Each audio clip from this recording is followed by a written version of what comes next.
So in this video, I'm going to show you how I took this and turned it into this with using a simple dresser that we were no longer using in our house. This is a perfect project to use a dresser that you're no longer using in your house. But the first thing you're going to have to do is cut off all of the overhanging points. So that means the top, you want to make it flush to the sides, which also includes the feet, because we want this thing to fit into the wall nice and square so that there's no gap from the wall to this piece of furniture, and so we could trim it.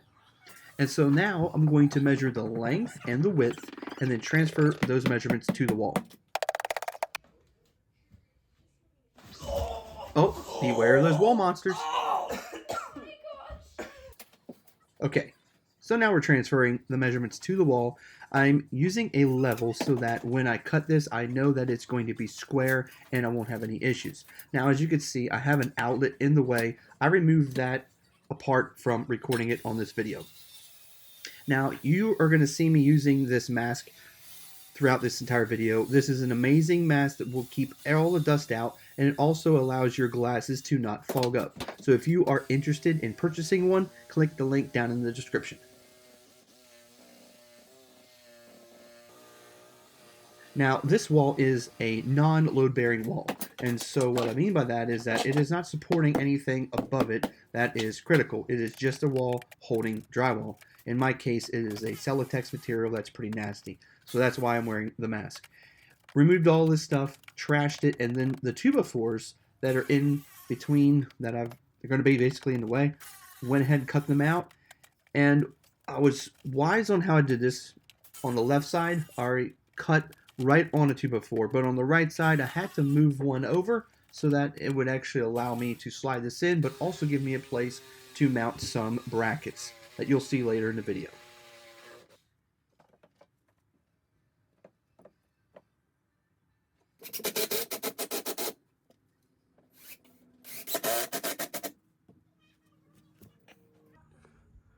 Hello.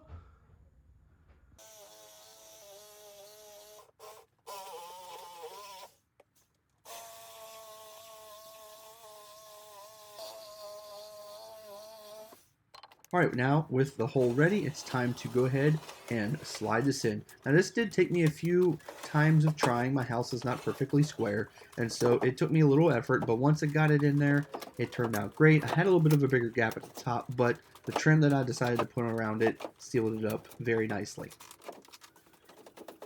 Now behind in the wall, I was going to use these brackets to be able to hold it from moving further in the wall, and I used about 4 of these things, but this is me just showing you only the one I put on in that 2x4 that I talked about earlier. I also put them on the floor to keep the floor from moving, and I put it in the back on the opposing side.